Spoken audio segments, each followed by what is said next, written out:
I grew up with a very strong faith background. My family has always gone to church.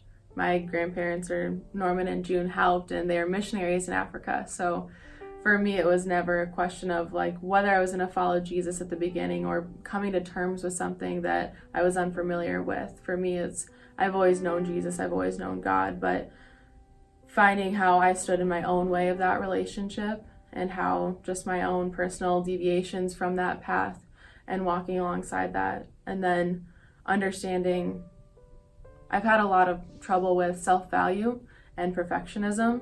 And so when I was baptized and I accepted Jesus Christ as my Savior, it was because I finally realized that I didn't need to be perfect. And that's the whole reason for Jesus, right? Is that we can't be perfect. That's the whole reason why God gave us Jesus. And so finally coming to terms with that and understanding that I don't need to be perfect to be valued in God's eyes.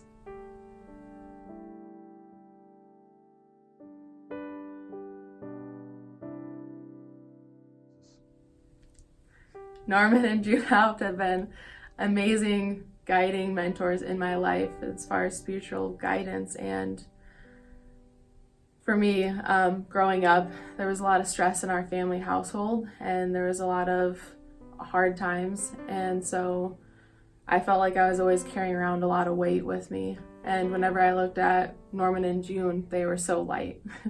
And I always wanted that light. And I knew that whatever I was doing wasn't working. You know, I was a fashionista growing up, and no matter how many shirts I put in my closet, how many cute coats or shoes, or how many achievements I added to my belt, it didn't matter if I got an A or not. That heaviness was always there for me, but it wasn't there for Norman and June. They walked around with lightness, and they were able to extend themselves to love other people in a way that I could never get to, not without Jesus.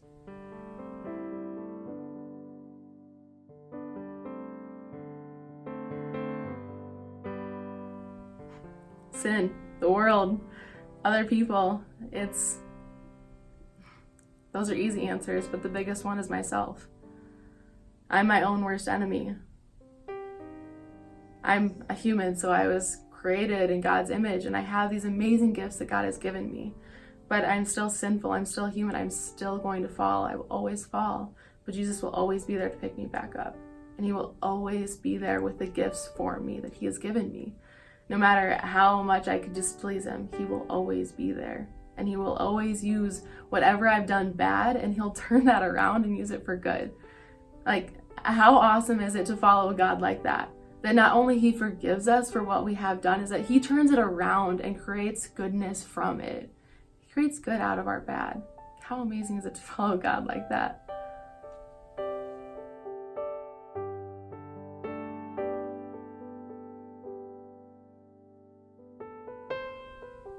Growing up, just doubting, right?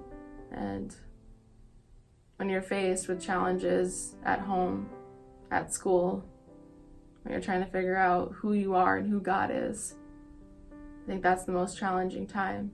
It's because you're not confident in yourself, you're not confident in Him, because you don't know very much yet when you're young. You're still figuring things out. You're still trying to understand the world. That's the hardest part, and it's the best part, because you challenge and you doubt, but then you grow from that.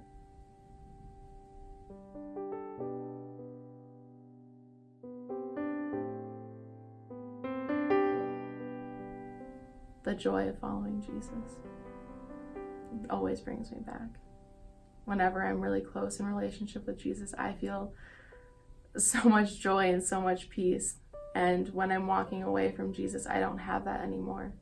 And whenever I'm in those deep, dark spots, I know that there is joy and there's peace waiting for me as soon as I'm willing to accept it.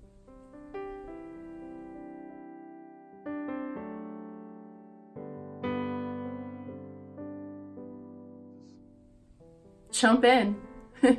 You're not perfect, but go ahead and get started. If you're wondering, you're already halfway there.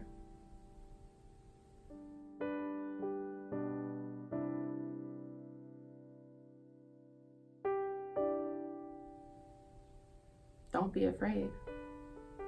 Accept His grace.